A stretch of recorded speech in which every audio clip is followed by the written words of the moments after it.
सृष्टि बचपन से ही दिखने में सुंदर नहीं थी, लेकिन अमीर बाप की बेटी सृष्टि पर उसकी मां जान छिड़कती। मेरी बेटी कितनी प्यारी है, भगवान सबको सृष्टि जैसी बेटी दे। सृष्टि धीरे धीरे बड़ी होती है। एक दिन सृष्टि की सहेली कहती है, तू दिखने में कितनी अजीब सी है, लेकिन मैं जानती हूँ हम सब में सबसे अच्छी शादी तो तेरी ही होगी। तेरे पापा अमीर जो हैं। और बता नहीं सकते यार, दहेज तो हर कोई देता है, ये क्या ज्यादा ले जाएगी अपने पति के लिए? अरे बड़े शहर में कोठी है इसके पापा की। अरे पापा की है ना, कौन सी इसकी है? इसकी होती तब तो कोई भी लड़का इससे शादी कर लेता।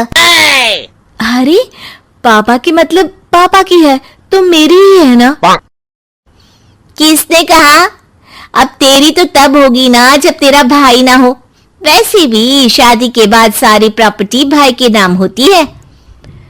सृष्टि समझ जाती है कि उसे किसी भी हालत में माँ बाप की सारी प्रॉपर्टी को अपने नाम करना है, लेकिन कैसे? एक दिन सृष्टि का भाई शीनू कहता है, बहन क्या कर रही है? तुझसे एक बात करनी है।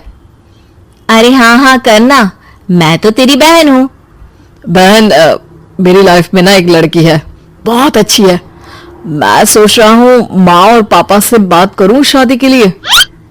सृष्टि को समझ में आ जाता है कि भाई की शादी होते ही भाभी उसे एक दिन भी घर में बर्दाश्त नहीं करेगी। क्या बात है भाई, बताना कौन है वो? यार वो बहुत अच्छी लड़की है, पढ़ी लिखी है, मेरे साथ जॉब भी करती है। बस एक प्रॉब्लम है। प्रॉब्लम? क्या प्रॉब्लम है भाई?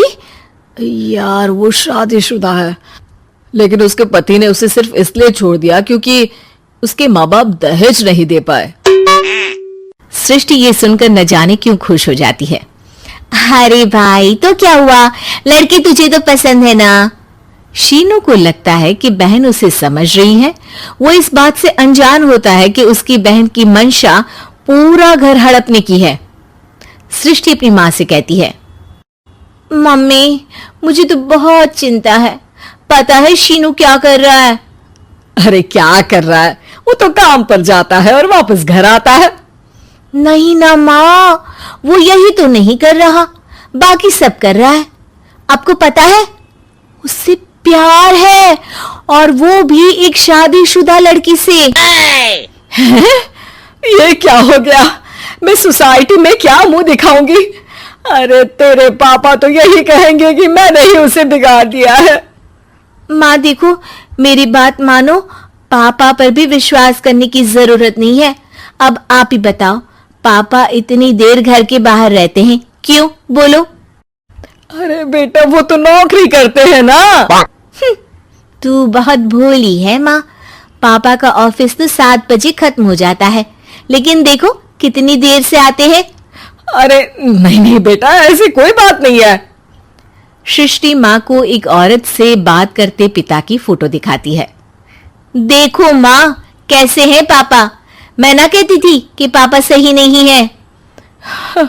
मैं तेरे पापा से बात करूंगी, दे फोटो मुझे। ओ माँ, वो तो डिलीट हो गई। लेकिन चल, तूने तो देख लिया ना। पापा से बाद में बात कर लेना, और हाँ मेरा नाम बिल्कुल मत लेना। हाँ माँ। अब क्या था, सृष्टि के माँ और पिता के बीच झगड़ा होना शुरू हो जाता है।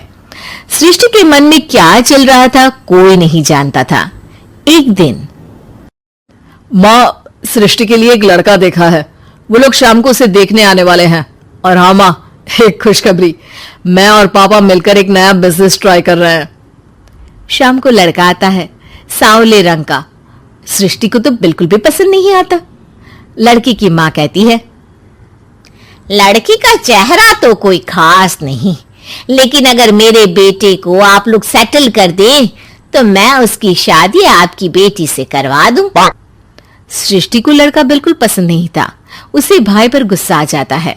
लड़के वालों के जाने के बाद कहती है, माँ देखा शीनू मेरे लिए कैसा लड़का लेकर आया, न दिखाने लायक न सुनने लायक, सेटल भी नहीं, वो भी हम करे।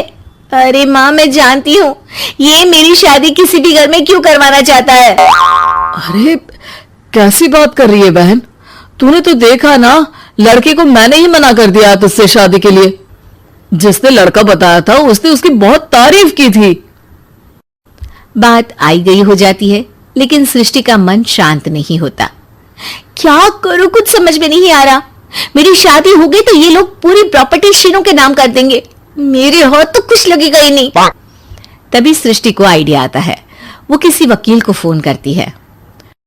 जी देखिए, अगर आपके मम्मी पापा का तलाक हो जाता है तो आपके पिता की आधी प्रॉपर्टी आपकी माँ के नाम हो जाएगी, फिर उसे वो किसी को भी दे सकती है।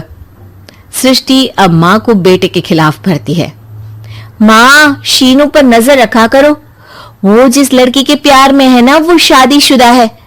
यहाँ आएगी, सारा पैसा, रुपया, जमीन, जायदाद सब हड़प लेगी। पापा का भी हाल तुमसे छुपा नहीं है। ऐसा ना हो कि मैं और आप एक दिन सड़क पर भीख मांगे। हे भगवान, मैं तो जीते जी मर जाऊंगी अगर ऐसा हो गया तो। ऐसा हो गया नहीं माँ, ऐसा ही होगा। अभी समय है, आगे का सोच लो। मैं तो कहती हूँ पापा से आधी प्रॉपर्टी लेकर अलग हो जाओ। पापा की आधी प्रॉपर्टी भी हम लोगों को अगर मिल जाती है ना तो अगले 7 जन्म सफल समझो। बेचारी माँ बेटी के कहने पर पति से तलाक लेकर अलग हो जाती है। सृष्टि अब पैसों से गाड़ी और अपने दूसरे महंगे शौक पूरे करने लगी। उसके दोस्त भी उसके पैसे इस्तेमाल करते। सृष्टि, कल तुम कहाँ थी? मैं सारा दिन घर पर अकेली थी। तो मैं क्या करूं? मैंने ठेका तो नहीं लिया है ना तुम्हें संभालने का। माँ को सृष्टि से ये उम्मीद नहीं थी। वो बैठकर रोने लगती है। वहीं उसका पति यानी कि सृष्टि के पिता आ जाते हैं। मैं जानता था कि तुम्हारा यही हाल होगा, तो आपने मुझे रोका क्यों नहीं? मैं रोकता तो तुम रुकती क्या? सृष्टि के कहने पर तुमने मुझ पर अपने बेटे पर शक किया, लेकिन तुम ये भूल गई कि कैसे हम दोनों ने मिलकर जीवन में इतना सब खड़ा किया। माँ पति के गले लग जाती है। मुझे माफ कर दीजिए, मैंने आपकी कमाई का एक बड़ा हिस्सा गवा दिया। कोई बात नहीं, तुम साथ हो तो मैं ऐसी 7 प्रॉपर्टी खड़ी कर दूंगा। तभी वहां सृष्टि आ जाती है रोते हुए। माँ, मयंक ने मुझे छोड़ दिया। वो बोल रहा था जब तक मेरे पास पैसे थे तब तक ही वो मेरे साथ था।